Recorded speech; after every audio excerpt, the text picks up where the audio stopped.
Pagkatapos naming makapagbuko, nagbaba na kami para makita niya yung isda kasi gusto niya rin makita yung isda na buhay na lumalangoy.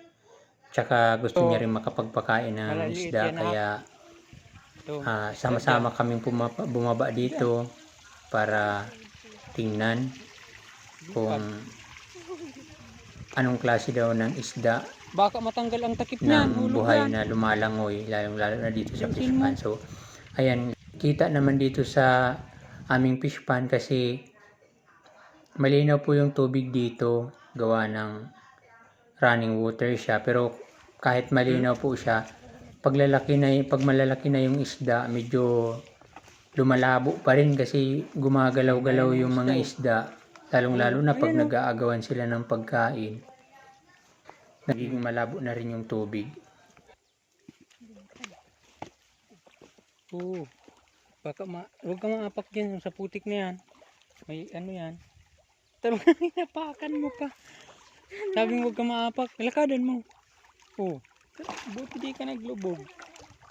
Gas na yan? Pahugin mo na.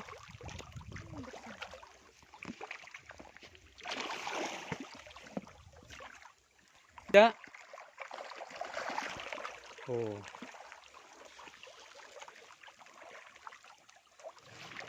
Di ko makita dyan sa Hindi ganang kita dito. pagkakataon na yan yung malinaw talagang makita yung isda kasi nasisinaga ng araw against the light yung pag-video ko kaya hindi ko alam kung saan ako pupwesto.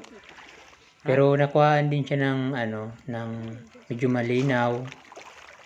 Kita rin niya yung mga isda. So masaya siya dahil actual niyang nakita yung isda na buhay. Ayan. Sobrang happy siya dyan nang makita niya na naglalangoy yung isda na dating piniprito niya. Ngayon po palang January 2024 ang sunod pong harvest niyan.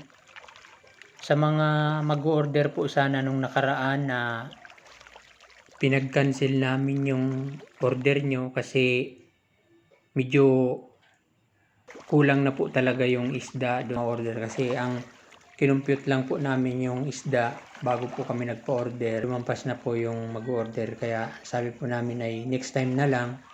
So yung mga hindi po inabot dito na lang po kayo bumawi sa susunod na ito. PM na lang po kayo sa akin.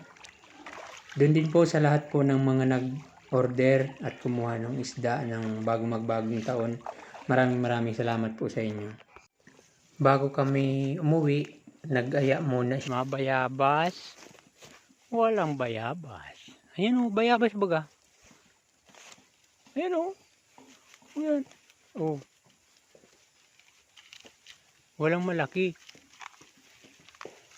Walang malaki. Hindi makahanap ng malaki si Kisha. Maliliit pa yung bayabas. Ayan o, maliliit pa.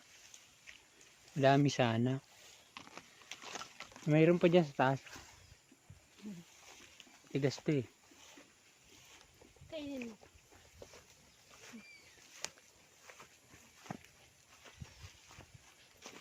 May dog food nila. May dog food nila. Ang alin? Yung pagkain sa ay.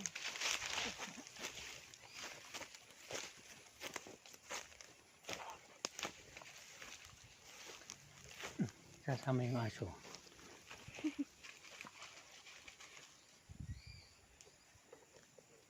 Wala yung tigre. Ito ano ito? Makapuno. Makapuno yan. Makaikot-ikot ka man dito sa ano. Makaikot-ikot ka man dito sa Hacienda Luisita. Makaikot-ikot ka man dito sa farm. Ba't may triangle? Yan. Nilagyan ko pa ng ganito kasi bawal na silang pumunta dyan. Kasi nga may fish pond. Yan. Ba't may triangle? Ano yan? Para yung hangin dumaan lang dyan. Pag hindi mo binutasan yan, mapupunit agad yung pagkatali. So kung bubutasan mo man lang ng basta-basta, mas maganda lagyan mo na ng design. Kaya may triangle siya. Ay, mali. So talagang umakyat kami dyan sa medyo pataas na lupa pero wala talagang bayabas. Medyo bigo siya na makakain ng bayabas na siya mismo yung magpipitas. Yan. Pero happy na din siya kasi nakita niya yung Tara na. farm, nakita niya kung gaano kalawak at Doon sa dinaanan natin. pwede daw silang magpiknik ng mga kaklasmate niya dyan.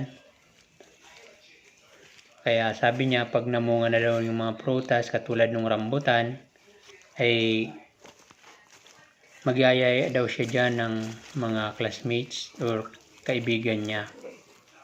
Happy man Yan po sila palang may mga kasama amo. parang kahoy na yan ng mga nakatanim. Yan po ay kalamansi. 750 po yan nung ipatanim namin.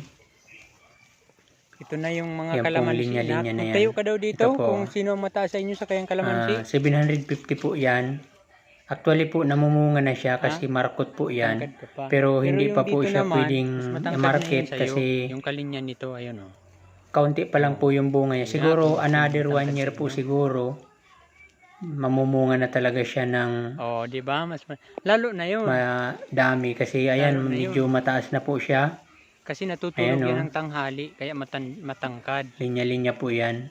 Kaya yan po yung Oh, linya-linya yan. Oh, di ba? inaasikaso ko para natutulog yan ng tanghali. Ayan pa oh. makabawi sa gastos niyan kasi galing pa Natutulog pong yan ng ano yan, tanghali. ginubatan albay ang Ikaw hindi na kasi. ano niyan, ang Oh. Nakaapo ka naman sa Similyan bato, yan. madaya ka. kumbaga binili ko po yan, diniliver dito diba? ay ano na siya, markot na, galing pong ginubatan albay. Ayan po yung aming kalamansi. Malapit na po. Siguro So mga yan 1 po year yung pa. imamarket ko muli. Diretso na po yung harvest niyan. Namumunga na po siya pero hindi pa po siya maraming magbunga. Ayan po yung may mga bunga na siya. Ayan, mga ganyan pa lang. Ayan, namumulaklak na. Ito. Ayan. Ayan, namumulaklak na. May mga ganyan na din. Ayan o. Mayroon na siyang mga bunga-bunga. Yan, magagayak na po kami para kami po ay makauwi na. Shortcut po ulit. Yan, dito na po kami sa tawidan ulit. Hindi na kami aapak ulit sa bato kasi medyo madulas na yung buta. At medyo pagod na rin ako, baka mahulog ko yung anak ko dyan sa tubig. Kaya dito na kami sa baba dumaan para siguradong hindi kami malalaglag sa batuhan. So yan po yung daanan papunta dito sa aming farm. Kaya medyo po mahirap pagka tag-ulan kasi tumataas pa po yung tubig na yan.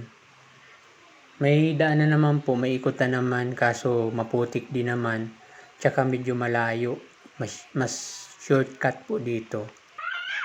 Yan, magkakatay na kami ng manok, pero nung time na yan ay natatakot yung anak ko kasi ayaw niyang makakita ng dugo, kaya medyo hinaharangan niya nung manok yung paghiwa ko sa liig ng manok.